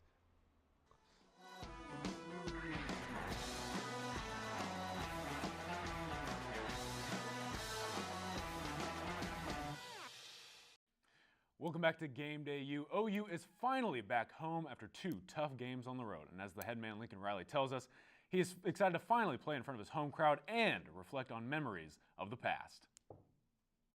Very excited about this week. Great chance to get back home, be our first, true night game here at home this year, which, we're looking forward to. Hopefully our crowd, our fans are really excited about it. Got a big game coming up. They're playing well as a team. They've had a couple of very close losses, but they're always a great challenge. And so one our team is very much looking forward to, and again, looking forward to being back home here at Norman, night game. It's going to be our biggest recruiting weekend of the year. His attitude's been great. That's why he was, ready to go here the last couple of weeks when his opportunity came. He didn't pout about it. He didn't get down when he didn't get the opportunities. He had a great just kind of team-first mentality and kept working hard and believing in himself. And he's gotten opportunities last week. I thought his confidence grew a lot after the Texas game. And, and then he got hot the other night, and we stayed with him, and he responded in a big way. So that was still to this day probably the best atmosphere I've ever played or coached or been a part of. That's one of my lasting memories of it. I mean, it was just, those who think a crowd or a great atmosphere can't have an effect on the game, they weren't at that game that night. I mean, it was unbelievable. Felt like we were just going head first into a buzzsaw. I mean, it was amazing. Yeah, it was a great atmosphere. It was a great team. Yeah, it was a long night for us. That's another great quarterback there. I mean, he's just kind of the next in line. Seems watching him, I've been real impressed with. He seems like he's a fiery guy. He seems like they really respond to him. Maybe not just the offense, but maybe the whole team. Well, let's talk some Sooner football, guys. Last week, OU traveled to Manhattan to take on Kansas State, and it was an uncharacteristic slow start for this team. They got away with the win, but that was a tough environment and an almost shocking loss. What are your takeaways from that game? Glad Thomas got that interception. That switched everything up, and it really showed that, I mean, the team has a lot of heart. They know how to win games in big situations. But since the Tulane game, OU has not won a game or lost a game by more than one possession.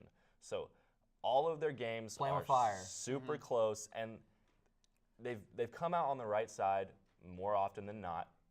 But at the end of the day, like that's not a position you want to be in as a football team, because one play here or there can switch that 180, and then you're on the losing end, and you wind up not being in a college football playoff. I thought the Kansas State game was just like every other game the Sooners have been playing recently, just a tale of two halves. The first half, offense was slow, defense was slow. Second half, the Sooner D only allowed K-State to run for 50 yards. So it was just crazy to see them turn around so much in the second half and really close that game out strong. Guys, I cannot figure out this team. What do we know about OU before that game? The rush defense is pretty good. They get off to hot starts and can't hold on. What happened in this game? The rush defense was terrible, and they got off to a really slow start. It was Basically a really the complete opposite of what you just said. It was a really uncharacteristic game from what we had seen through the first 6 games. I don't know what to think about this team. They can't put it together for a full week. And like you said, the one possession thing, you can't go like that the whole season. That's going to catch up to you. It already did once. Yeah, it did. And like if you combine both those things, then OU's looking really good though. Rodney Anderson, Rodney Anderson's final run on that broken tackle, he was 10 yards in the backfield. I thought the game was over right there. If Rodney Anderson can play like that the rest of the year, him and Sermon, and if Abdul Adams can get healthy, my goodness, what a backfield. That's quite the three-headed monster. Yes. That was a man's And man Dimitri run. Flowers. Yeah, Oof. but it's a little bit scary. This team hasn't covered the spread against a Big 12 opponent so far this year. Hopefully things change for them as they move forward in their season. But right now they have to worry about the homecoming showdown tonight. Texas Tech finally back home for this team. They had a tough time in Dallas and Manhattan. Almost scares in both of those games now, playing in front of their home crowd, as Lincoln Riley was talking about. This team's excited to finally be back and have some fans on their side, and they need it. They really do need it against a team like Texas Tech, a high-powered offense. This is going to be a tough matchup for this OU defense. It's going to be a grueling game today. It's going to be cold. It's going to be long. Texas Tech throws the ball all day. They have the 8th-ranked offense in the country. They are moving the ball like crazy, and OU secondary has not shown any signs, aside from maybe a quarter's worth of defense here and there, of being able to stop a quarterback who can sling the football. And that's been the narrative the past few years. You look at just OU happens to score one more time, they get one stop, and it ends up working out in their favor. But like, it's just OU scores, Texas Tech scores, back and forth the entire game. Your eyes are just back and forth the whole game. The Sooners, they really need this crowd to be loud because they need any edge on defense that they can possibly get. They're going to need Tech to get backed up on some false starts and stuff. Because Tech is gonna air it out, and the secondary has been the weakness of this team. And what does Texas Tech do? They do nothing but throw. Yeah, I want to real quick add too. The past 2 weeks, like we mentioned, this homecoming, the past 2 weeks have been a test of the front seven with this Texas team. Obviously, a rush-oriented team, and Ellinger was all over the field. Then you face Manhattan and Kansas State. And I mean, Alex Delton alone, their backup, goes for over 100 yards, 142 yards on the ground. Fast. He was so fast. All he over the was field. so fast. And so now that the front seven has been tested these past 2 weeks, it's going to be interesting to see if the secondary gets a little lackadaisical, especially against an air raid offense where we know the secondary's always been a question. But they haven't been tested these past 2 weeks. And now in this environment, if they aren't ready and they aren't woken up, ready to go, they could be woken up in a rude way as Nick Shimonek takes the field. It's another big test for the front seven, too, though. I mean, they have to put pressure on the quarterback. They had no sacks against Kansas State. Delton was all over the field. They need to Tech. slow down Tech, they have to hit him. It's like I was saying with the false starts. A lot. It's like I was saying with the false starts. They need Tech to be backed up as much as possible, and that obviously sacks would extremely help that because the odds of them getting a stop 3 and out without a false start or sack, unlikely. All right, guys. Well, we're talking about all of these tough situations, but right now, OU players are still confident in the fact that they can make the playoffs. We talked about it earlier. They have some big games still on the schedule. The champ game is in effect. They have a shot at the Big 12 at the playoffs yet again because of that champ game. So with the playoffs still in the mix and these OU players still confident, do you guys agree with them? Are they still in that playoff contention? Yeah, but we talked about it a little bit earlier with the tough schedule still remaining. Those games are huge. Yeah. And teams from other conferences, the same situation. They have to play each other. There's just a lot of up in the airness right now as far as what team's going to make the playoff because there are 10, 11 teams that can make it depending on if they win out and how other games go. But OU has no reason not to be confident, especially if they can win out. Yeah, we mentioned the backloading earlier. OU still has to play the other 3 best teams in the conference at the end of the season, plus one of those teams most likely again in the conference championship game. So OU runs the table that is all they could possibly hope for, and at that point it's in someone else's hands. But that's all anybody could ask for with OU getting to the. Yeah, I mean, there's no reason to think they can't still make it. I mean, No. I feel like they probably still need a little bit of help. It's not completely Notre Dame. Yeah, I It agree. could be a factor. Some here. dominoes need Georgia, to fall. Georgia and Georgia's Alabama scary. is a factor there with two teams from one conference. But And depending on the Penn State-Ohio State game today, that's sort of yes, a similar situation. what happens to the Big too. Ten is kind of in flux. But that Ohio State win was so impressive. And Iowa State playing well makes that loss not look that bad. And they might. There's a slim chance they might get another shot at Iowa State. I know. And if they do, they could really right a lot of wrongs. If they win the Big 12, they win that championship game, they're 12-1, having won their last 8 games against as many ranked teams as they would have beaten at that time. I have a hard time believing that. They're hoping they get Iowa State too. That's probably what they want. They should, as they should. Yeah, I agree. Well, we're going to take another break. When we come back, the guys out at the remote are going to go a little more in depth on this Sooner football team as they take on Texas Tech tonight. You're going to want to stay with us. Keep with us here on Game Day U.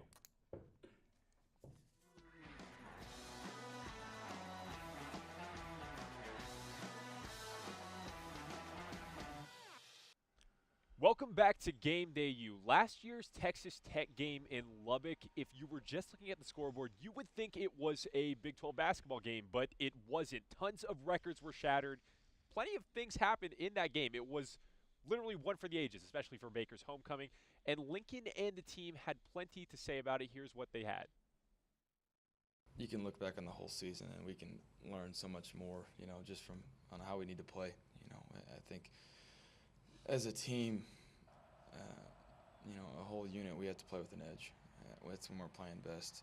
Like I said, we haven't even scratched the surface of what this team can be. We've seen flashes here and there, and like I said, when we see those flashes, we're playing with an edge, and so that's why I said we're going to have that edge. I'm going to make sure that we're pushing, the aggressiveness and the competitive side of things to get to that point.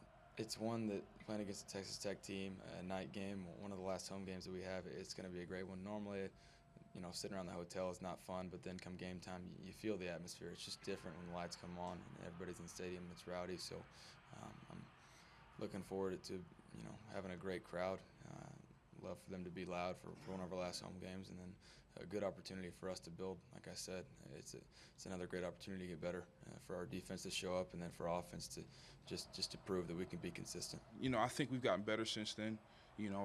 Personally, I don't think it's the strides that we need, to be at a national championship level. I don't think that we're there yet, but I think that we're getting there. We're a team, and we understand that, if the defense is having a bad day, offense, we got to pick up for their slack. If we're having a bad day as an offense, the defense picks up for our slack. And, that's just the kind of mentality we have as competitors, all throughout the offseason that we work on, and kind of just, relying on each other to get better.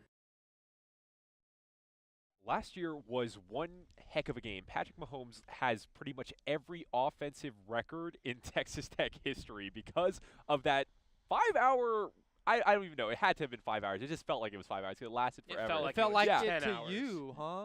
What? Oh, because you Guys, guys. you're talking to the people who were on the field. Hey, it probably felt like 7 hours to you guys. It felt like all day. We So get it, that's you're on the fair. field. That was a Yeah. fun game to shoot because I mean the highlights from that game was just nonstop. Oh, it was so The fun. one- Yeah, offense. Joe you just, Mixon yeah. one-handed catch. Yes. Oh yeah, that was my favorite. That was my claim to My fame. favorite play was the one who didn't count. The Oh, one where he literally yeah. somehow split the double team. It was like yeah. he here, and I'm gonna use a media term here, and then jump cut between them and Sweet. Have you passed them. taken the classes to learn Yeah, that I stuff? have, Nice. and then ended up in the end zone and called it back. I was very upset. That's pretty but funny. And like we said, thanks for offense not was laughing. the entirety of the game. I'm sorry, but we just gotta keep going with there. And Baker had some records himself with the school. But one of the things about it is Baker this year is pretty good. We talked about his QBR; it's one of the nation's best. And at the same time, he is consistently winning the Big 12 Offensive Player of the Week. But for some reason, he's not practicing. So Reagan, what do you think about that? Just goes to show how good he is. I mean, You talking about to be honest, practice? To be honest, I mean, practice. you know, about it, not a game. we've been wondering all year if something was wrong, and he's had a real struggle to throw the long ball, and maybe that part of that's not having a guy to throw to like D.D. Westbrook like last year, but he's really underthrown a lot of balls that are deep. And Wonder why. exactly, I mean, a shoulder issue, and I think that, but his ability to not practice all week and come out and play at the level he did. I mean, the fact that he's injured, misses practice, and comes out and plays one of his most physical games he's played in his 3 years here. His running around, not sliding. I mean, it was unbelievable to watch him out there and play. But I think it just goes to show how good of a player Baker Mayfield is. I think it just goes to show that Allen Iverson had a point. I think he was right. I think that's what it goes to show. Yeah, that was good. Practice?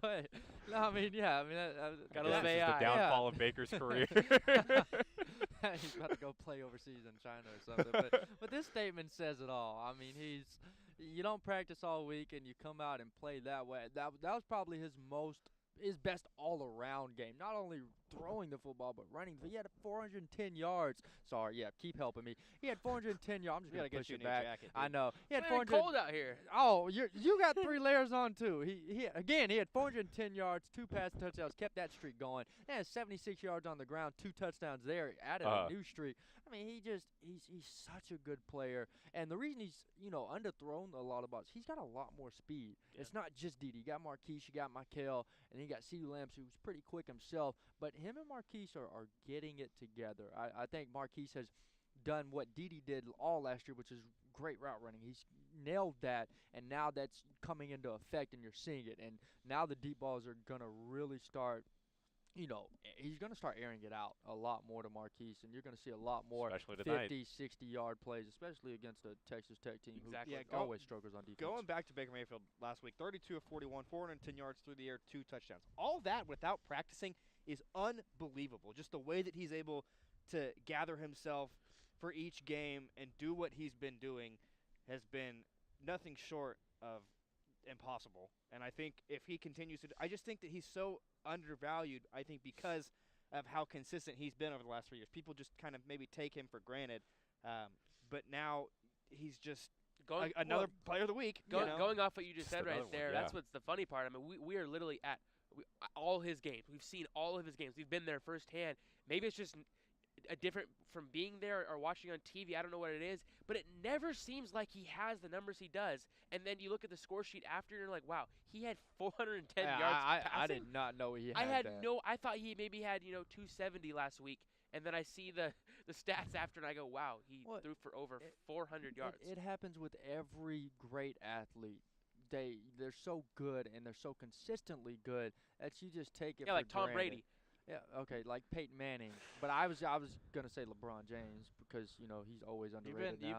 I know I've been referring to basketball. I'm a big basketball fan. I'm excited. I'm excited that it's back in the Pretty NBA, mad about but the Magic beating your Spurs, but can we talk not? about, all Why right. are we bringing up stuff that's gonna move on, let's move infuriate? on. Yeah, let's go We ahead. don't have enough Yeah. time for that. I do want to say, though, Baker last week led 3 fourth-quarter touchdown drives of 93, 74, and 76 yards. So just the way that he is able to gather everybody else. I think more than anybody else in the country, Baker Mayfield makes his teammates better. Yes. Yep. And that's what I think a lot of times goes undervalued as well. It's just the way he's able to elevate his players because, coming into this season, everyone was, asking who is going to be the guy at, wide receiver or running back. You lose all 3 of your top guys. Well, Baker has just made everybody else better except for Jeff Mead. I don't think that's a hopeless cause. But like you said, he makes players better. The receiving core is good, and he's underthrowing them because they're quick. Marquise Brown right now, they seem to be clicking, and today might be a game where we see that a lot. So what do you think of him? Marquise Brown, I think he's gone undervalued. Yeah. Just because I think you've got guys like Mark Andrews, CeeDee Lamb, Jeff Badette. Those guys have kind of taken that spotlight, but. Last week or the week before, whenever Jeff Badette went down, we saw a lot of Marquise Brown because I think Baker Mayfield uses Jeff Badette's speed, and whenever he went down, Marquise Brown stepped right in and was Baker's deep threat. And so I think they're going to have to do that again today. Texas Tech's defense is much improved this year. I don't think it's going to be as high scoring as last year's game was, but I think they're going to have to lean on Marquise Brown a little bit more.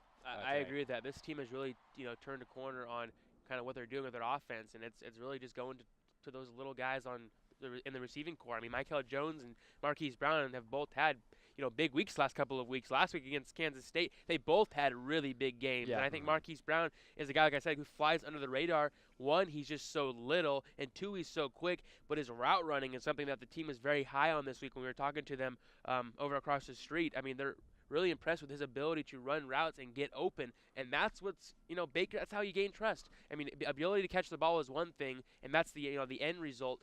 but you got to get open, and Exactly. and the key to that is running a good route. And Marquise Brown has done that, and he's found himself into the lineup and really being a big playmaker for this team.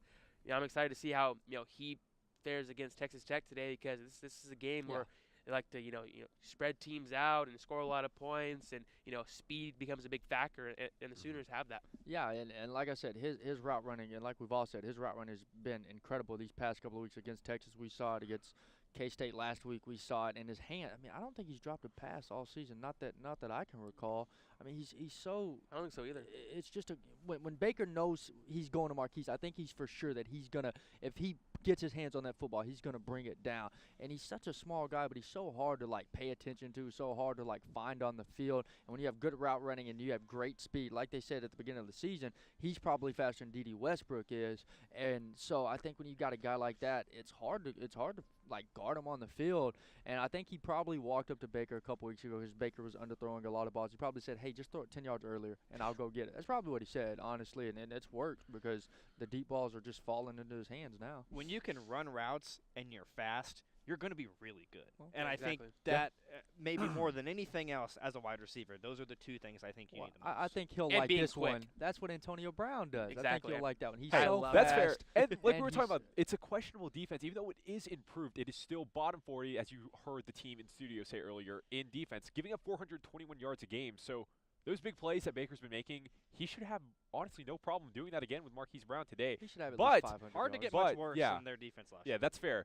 But the thing about it is, there's still been a little bit of question as to Lincoln's play calling. Remember in Kansas State, we were talking about this. We were all just confused in the press box after calling a timeout, going back to the Wildcat, having Dimitri Flowers back at center. So what about that? He is, well, Coach Riley, of course, is taking blame for those questionable play calls. Do you think he's going to be improved on that coming on later games of the season? I sure hope so. I think Yeah.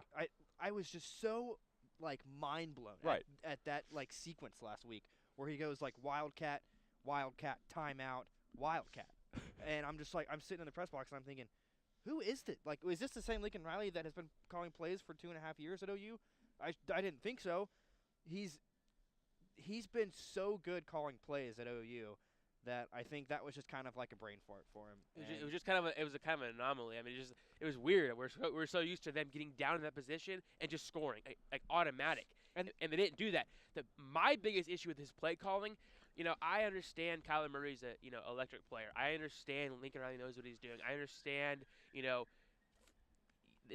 things like this can work, but I have a problem with taking out arguably the best player in the country when you get in the red zone.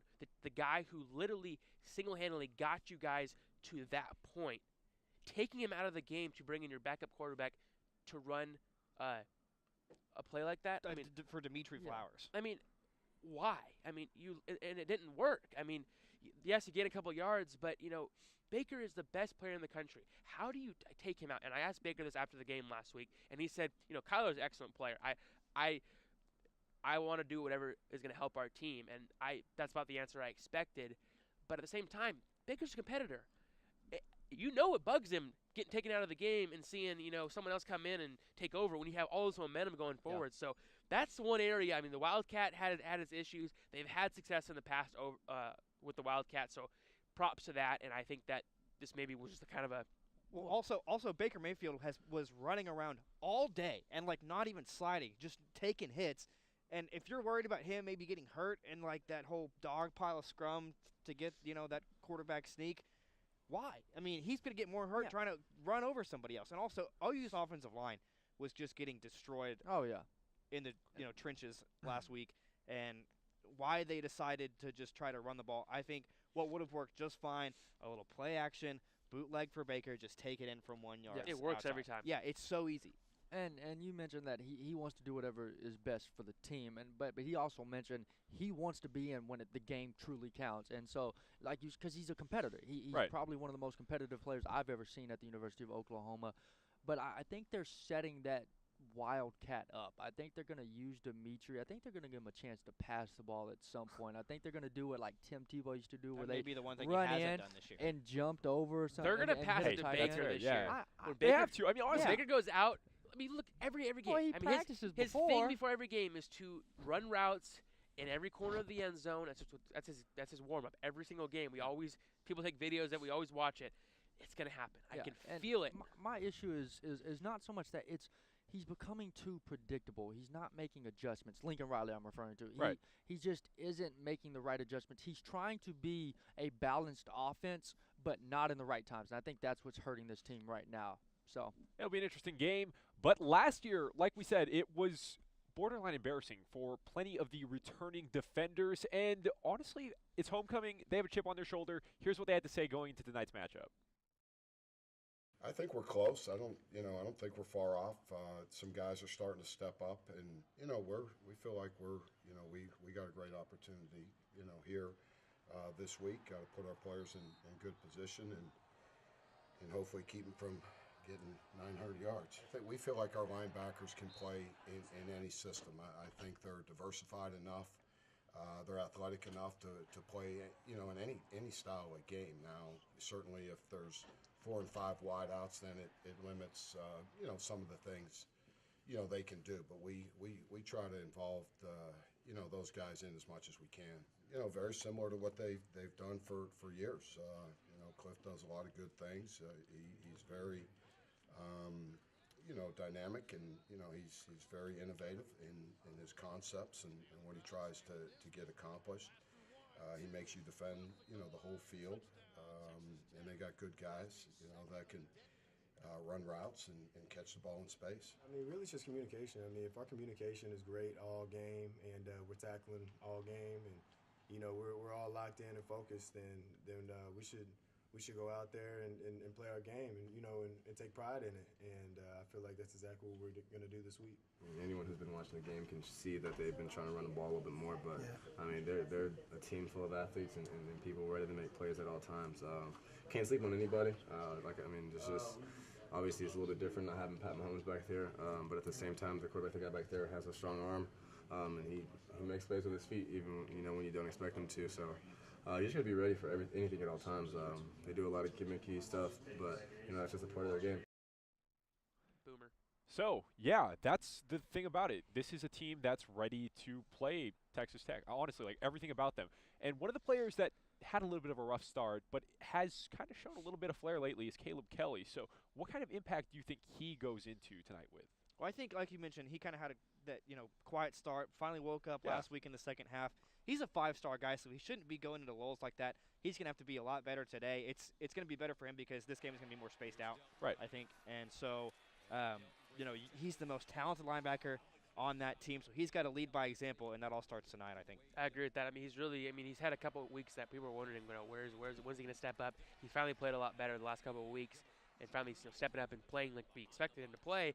But this is a game where you need him. I mean, you need to get pressure on the quarterback, and Caleb Kelly is a guy who's just so physically gifted. He has all the talent in the world, and so this is a game where he can really show up and really set himself apart and as one of the top linebackers. I think at the beginning of the season he was allowing that talk, and he was trying to step up to what people were saying about him. Oh, I've got to do this, I've got to do that. And he's finally ignored it and just been like, all right, I just got to play my position, calm down. And now it's coming into effect, and he's doing what he's supposed to. I think this game works for him in a different way. He has to get pressure on the quarterback, but I think the reason this type of game works for him because it allows him to use his athleticism and his speed to get to outside and to get to those wide receivers. And I think with a type of linebacker like this that's so naturally gifted, it's going to be a game where he can really strut his stuff. That's been the key for all three of the linebackers. I mean, like with Manuel Beal, and Caleb, and Obo, all three, and Kenneth Murray, all of those guys, their ability to stretch and get to the sidelines and chase down guys has been key for this defense. Yeah.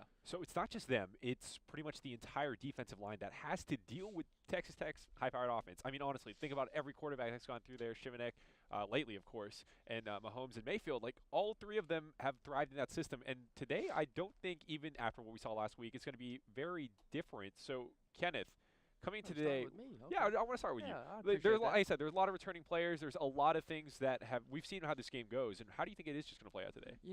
Tech's offense isn't what it was last year. I think Patrick Mahomes was, again, more athletically gifted, but I think Shimonek's a bit of a better pocket quarterback. I don't see them playing as great as they did last year, but nonetheless, the Sooners, like they've said, week in and week out, they're going to get the best of whatever team comes into play.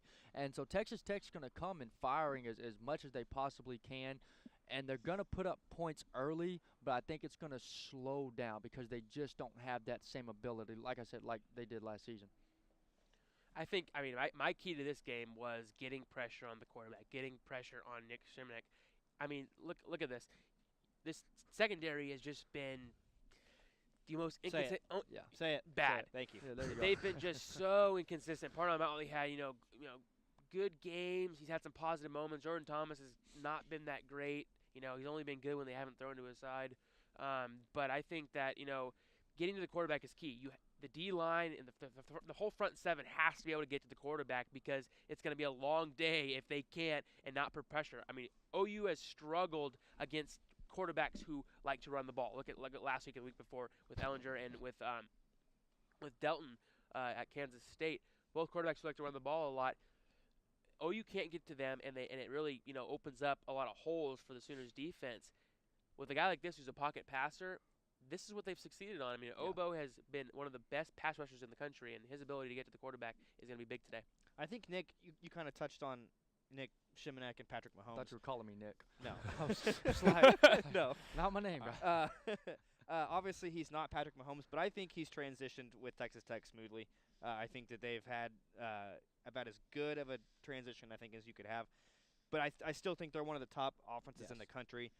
Number 7 in passing offense, averaging over 350 yards a game. And Nick Shimonek, number 3 in completion percentage, 4 in completions per game, number 6 in passing yards a game, number 9 in passing yards total, and number 10 in total offense per game. So he's producing the numbers, and that's something that's going to be hard for OU to stop this week. And you kind of touched on it. OU secondary has just been bad and atrocious. I'm going to throw that out there. Honestly, like, just whatever you want to say, like, he's a good player, it's a good offense, and like you said, everyone is going to come for OU, and that's going to be the biggest problem for them today. So they're going to see a lot. Just real quick, make a point. One thing, sorry.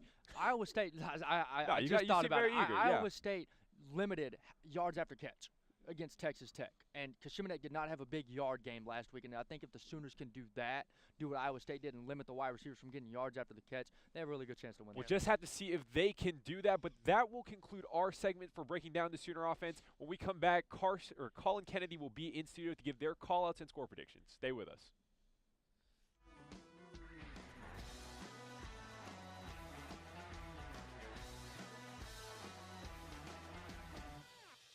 Welcome back to Game Day U. We're doing our final segment here in the studio before we wrap up things outside. So let's get into our final words, score predictions, call-outs.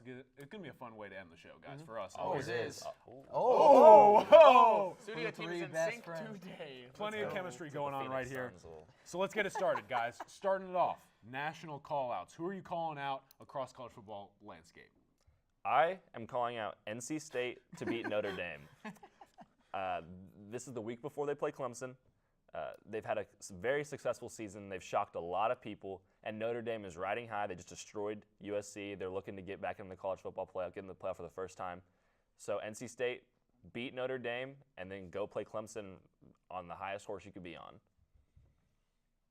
Very good. Mr. Callaway, Quality. What do you have? I'm going to go with J.T. Barrett. I think J.T. Barrett, he was so bad against Oklahoma early in the season. Now he's had 5 straight weeks of playing out of his mind. He's kind of creeping into a dark horse Heisman, but he's done it against nobody. You have Penn State today coming into Columbus. This is a huge game to prove yourself after that bad game against Oklahoma. Prove that the last 5 weeks J.T. Barrett is the real one and the Oklahoma J.T. Barrett is not. Big game for J.T. Barrett today, and I think Ohio State wins. I think he plays well. Yes. Big game. Yes. Big game for Statement JT. to wrap it up. I like it. Alrighty, for my national call-out, I'm going in the same game as Spencer, and I'm going with Notre Dame beating NC State. Last week's huge win against USC was big for their playoff implications. Like Spencer said, North Carolina State has been good all season. It would be a big win for Notre Dame going through the rest of the season. Not being in a conference hurts and helps them because they get a chance to play a lot of really good non-con schools. So Notre Dame got to go out and get a win today against North Carolina State. All right, good stuff, gentlemen. I'm going to wrap up national call-outs here. And I feel like we've bullied them enough today on this show, but I'm going to keep the train going. USC. You guys have been very disappointing so far this season. Sam Darnold, step up, man. You got to start winning. And you guys are taking on Arizona State in Tempe, Arizona. Tough spot. That's great lost territory. We know Washington fell a couple of weeks ago. Yes. Go out and prove that you're one of the better teams. I mean, a lot of people expected you guys to compete for some playoff implications. But right now, you have easily disappointed yourselves, maybe even as disappointing as Tennessee, even though that's hard to do. Yeah. So USC, get your stuff together. Go win a ball game tonight in Arizona. All right, gentlemen, OU call-outs. Who are you calling out for the Sooners? I'm calling out the linebacker core collectively, as a unit. You got Obo, you got Kenneth Murray, you got Beal, you got Caleb Kelly.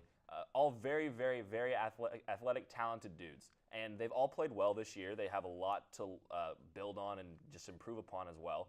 But I have not seen them put together a unit game where they all just dominate at the exact same time. I want them to go out there and be a force, be that unit, make everyone scared of you. Excellent stuff. Callaway, what do you have? I'm going to go with Steven Parker. Really the secondary as a whole, but Steven Parker specifically because he's the senior leader of this team. I feel like he's been at OU for like 10 seasons now.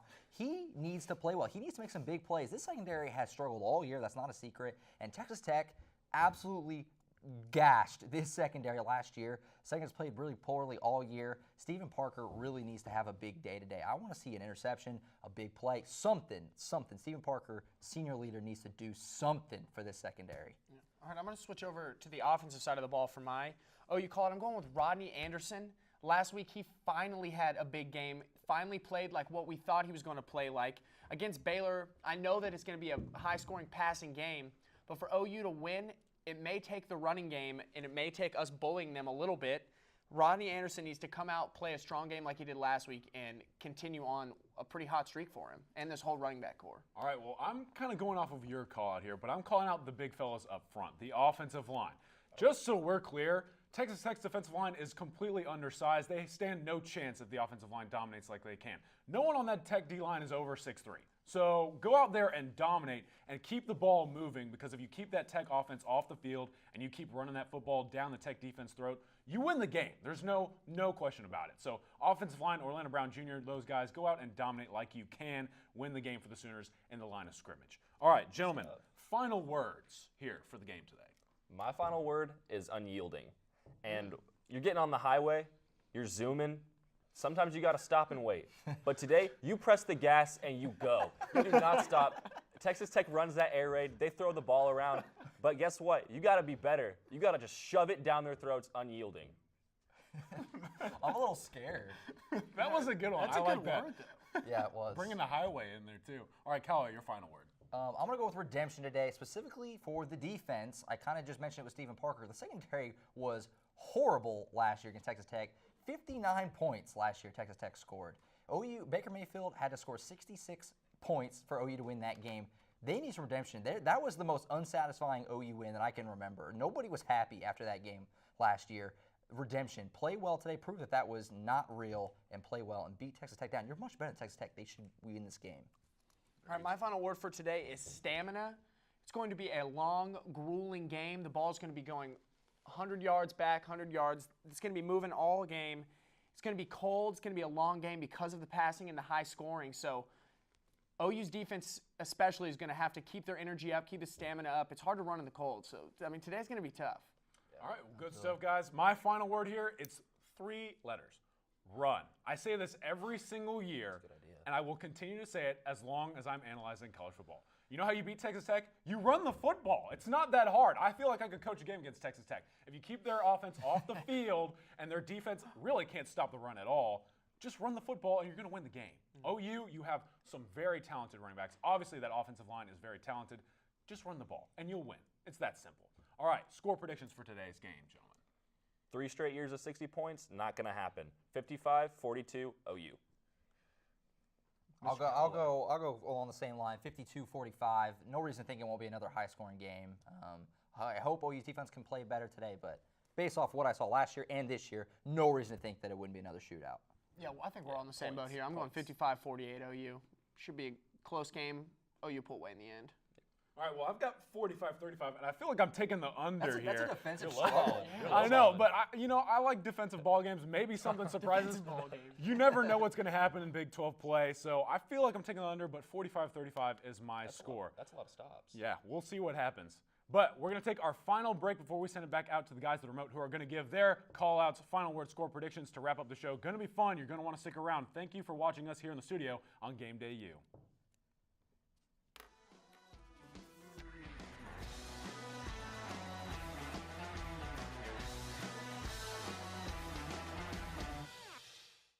Welcome back to Game Day U. It is the final segment of the show. Our in-studio team just did it, but we're going to do it here as well. National call-outs and score predictions.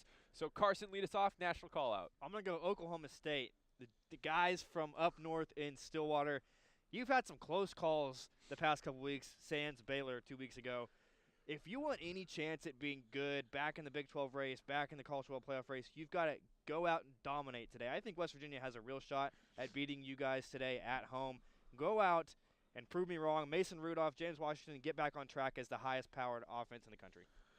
Okay, well, of course, it's something we've talked about almost the entire show, and that is Sam Darnold. The entire year. Come on, man. When you got more turnovers and you got to do touchdowns and you're supposed to be a top NFL prospect and you aren't, USC is nowhere near what they should have been this year and what people thought they would be this year, and a lot of that falls back on you.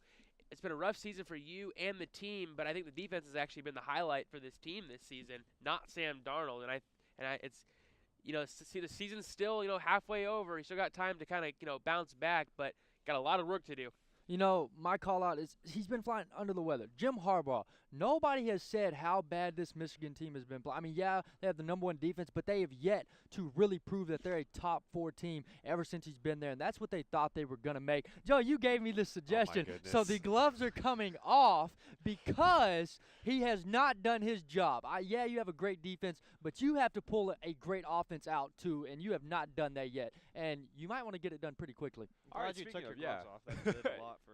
It's not very cold, though, and they can't really see you because it is a 4-shot. But Exactly. my call-out is I'll Saquon just take it Barkley. away. It is the biggest game that Penn State has had in, honestly, a decade, 2 decades. This could be their one shot at the playoffs. I know you had a big game last week, but like Nike just said, Ken just said, it wasn't against a great team. Do it against the great team tonight. You call-out. I'm going to go Parnell Motley. Didn't have a great game last week. He's got to be a lot better today. This passing attack from Texas Tech is going to give OU's defense fits, and with the way Jordan Thomas has, kind of played this year, Parnell Motley has been OU's, bright spot, for both cornerbacks. Bad game last week. Got to bounce back this week. Okay, my call-out is not even on the field. My call-out is the OU student section. Come on, guys. It's embarrassing. I mean, every game, y'all come late, leave after the first quarter or at halftime. It's not the whole student section. It's just the whole back part of it. It's embarrassing. We go to a lot of away games, and even teams that aren't good have better student sections than are here. It's just there's no hype. There's no factor of playing in a factor of a student section. You're kind of determining and influencing a game because it's just dead. This is a big game, prime time, under the lights. This is a chance. I mean, this could be another jump around kind of game. It's not the highlight, top 5 teams this year, but this is a game that's gonna be big for the Sooners. I like that you're using y'all. Our Southern folk are getting to you. I'm around you guys so much. My call out for OU. Speaking their language is the D-line. You got bullied last week against the Kansas State offensive line. This was a week to show that was just a fluke and that you just didn't come to play in the first half. Get to the court, get to Shimonette, get pressure on him all night, and earn some respect back. All right, Respect. easily here, since you took my thing, I'm going to do it anyway. Gloves coming off Hey, for you stealing that. my hands and are gloves cold coming now. off for any returning defensive members who played in that game last year. I'm cold. How on earth can you justify that score? Don't do that again today. You should be better. This should be nowhere near a basketball score kind of game. Final word. Final word, intensity. I think back to 2008 when Texas Tech rolled in here as the #2 team in the country, and that game was electric. I want to see that type of intensity today from the fans, from the team. I want this place to be rocking later tonight. Mine is prime time. This is the first home night game the Sooners have had all season. The team's excited about it. The fans should be excited about it because this is a game we saw last year in Lubbock. These two teams played under the lights, and it was a game for the books. I mean, I think this is going to be a fun game to watch, but prime time, anything can happen at these late night games. It's on ABC. It's gonna be huge. And the Sooners have to win this game if they want to keep their playoff hopes alive and a Big 12 championship hopes alive. You know, I took my gloves off. My hands are cold, so I'm putting them back on. But I knew that was going to happen. My final word is complete. The OU Sooners have yet to play a complete game this entire season. I can't remember last time they played an extremely complete game. That's what you have to have tonight. This is the type of team that you have to play complete against, and you know that. I mean, like you said, if you want to keep your Big 12 hopes alive, if you want to keep playoff hopes alive, you have to start playing complete games. It's not Speaking just of that. complete, Yeah. you only put one glove on. Yeah, I so. know. It's way over there, and I didn't want to That's fair. It'd be awkward on camera. Yeah. But it is not It's just just gonna that. stay there. It is a matter of being conclusive. All 4 of the conference games have been decided by a single possession. Don't do that. Have a game where you play complete, where you play a full game, offense, defense, and just win out by more than 7 or 8 points. So, yeah, score prediction. I'm going to go OU 34, Tech 28. I think this is going to be a pretty close game. OU's defense has not proven anything to me since Ohio State, and we kind of talked about that may have been a little bit of a fluke because Ohio State didn't play well. I'm still not sold on their defense, so I'm going to give Tech a good shot to win this game. Late, though, OU wins. That's I'm thinking kind of the same thing, but I think OU's going to pull away in the end. I'm saying OU 52, Texas Tech 38. I see another kind of high, scoring game and stuff, and so we'll see how it turns out. I talked about earning respect. I think this defense is going to do it today. I think early Texas Tech gets hot, but in the second half, they don't have a chance. 55-31 OU. I'm also going to use the score 55, but 55-35. I just think that this game is going to be another shootout, and hopefully, OU can, like I said, win by more than one